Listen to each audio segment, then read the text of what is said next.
Hey there, we're going to talk about 5 ways to set yourself up for a raise. But I'm going to check the audio real quick because last week, apparently it wasn't working right. So let's see here, make sure that we are live and good to go and we can hear me. So as you're jumping on, make sure you say hi.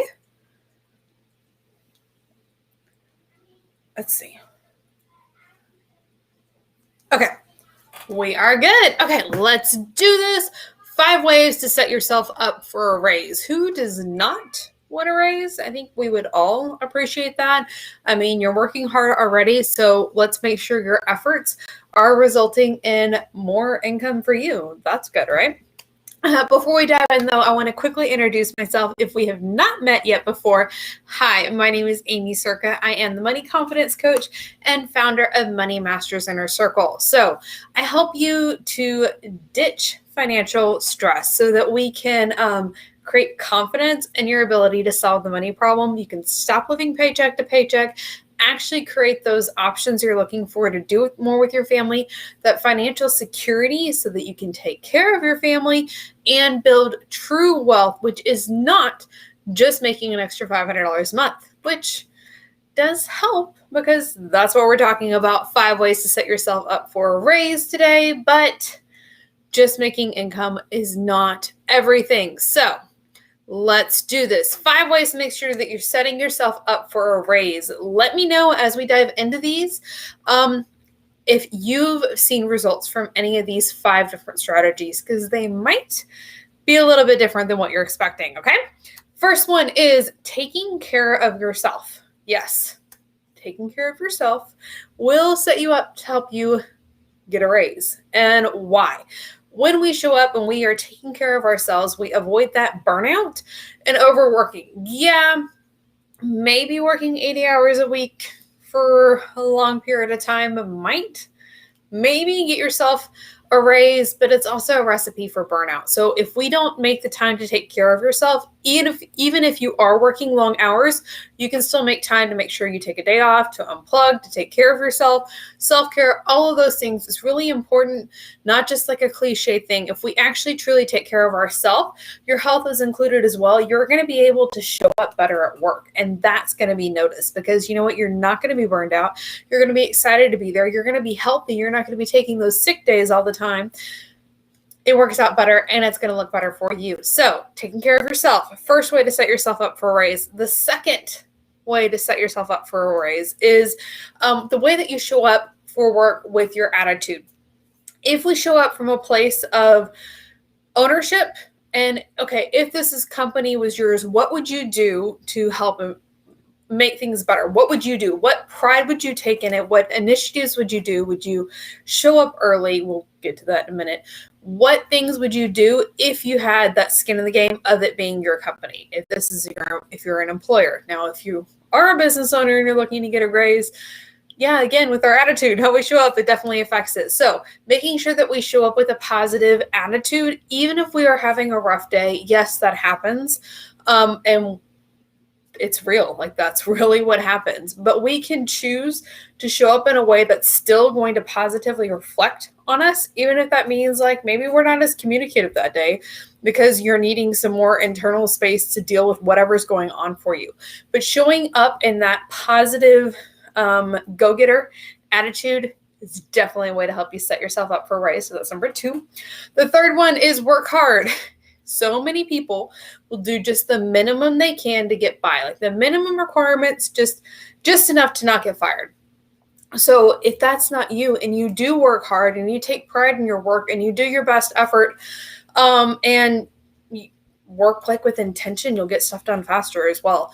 But that's going to be noticed as well because you're the person that's doing the work, but it's also doing good work. It's not just like, again, the bare minimum to get by. So taking pride in your work, and it kind of goes back into number 2 is like the attitude and how we're approaching things if you had that ownership in the company. But third strategy to set yourself up for a raise there is your work ethic. Working hard, not just doing the bare minimum to get by so you don't get fired. We're going to do good, honest work here you're going to set yourself up for a raise faster than you think, okay? The fourth one is organize and tidy up. So if you've got a desk area, if you have workspace, any of those things, if it's constantly a mess. Now, I understand there are some personality types that is how you thrive, is with the mess and all of that. So maybe you just make it the goal at the end of the day that you organize and tidy up because it looks more professional. It looks like you're ready to go. It looks like you take the pride in your work and like you take it seriously. So even if you like the messy space, make it a priority to organize and clean up at the end of the day. If you can function with the organized space, just keeping it tidy, minimalist. We got screaming kids already. And dogs too, okay? Roxy, stop scratching. Having less is more. We don't have to have a cluttered desk, a cluttered workspace, minimalistic space. It looks clear, clean, and it's easier to be able to work for most of us. So keeping that tidy space. If it's a big mess right now, just pick one section at a time to focus on cleaning. If you set the goal to clean an entire space that is really messy right now, it's not going to happen. Pick one thing at a time and work on it in small incremental steps. Okay, that was the fourth way to set yourself up for a raise. So organizing and tidying up. The fifth and last one, which is kind of funny that I made it last, but it's punctuality and attentiveness. So punctuality, showing up on time. Probably heard the saying before, like on early is on time and on time is late. Don't think that you need to be super, super early for work. I think you need to be there when you're supposed to be there, but it's also not like sliding in the door at the last second. We need to be ready to go when we're supposed to be ready to go. We have screaming kids. We're going to keep this fast. And again, attentiveness is going to go back to taking care of what you already have and the space around you, being attentive to what needs to be cleaned up, what needs to be done, what needs to be taken care of. And that, again, that go-getter mentality is going to make a big difference for you. So before we quickly recap, once you get that raise, what are you going to do with it? The Financial Action Guidebook is set up to help you jumpstart your finances quickly. This is going to help you figure out what happened when you've set financial goals and they didn't work out, so that you can actually set financial goals that you can attain and know what goals to actually set. That's so much of the problem, is we find that money, it should be just like a common sense thing. Like, right, we should know this already. We should know how this works. Or maybe you're saying, I do know how this works. But if we don't set the intention to be able to work and do more, and you're not achieving those financial goals and not seeing the progress that you're looking for, maybe it's time to check and see where the process might be off. Kind of course correct type thing. So the Financial Action Guidebook is for you if you want to set financial goals you can actually achieve, and be able to do more. Like we talked about, having those options, be able to take your family on a vacation if you want to, or a staycation, or upgrade new furniture, or whatever that might look like.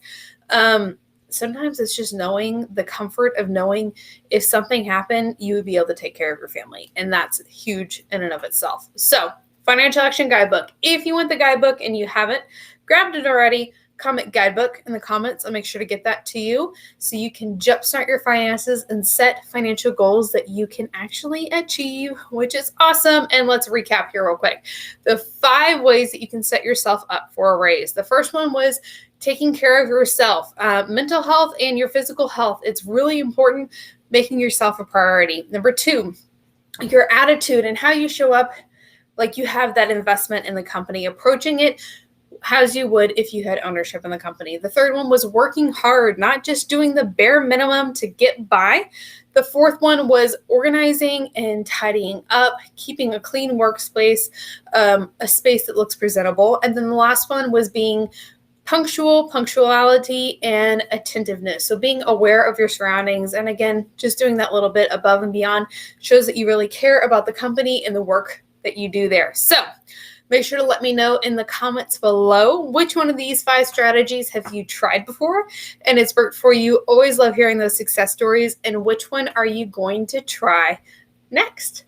We'll see you next Wednesday for another episode of Money Mastery with Aimee. Bye for now.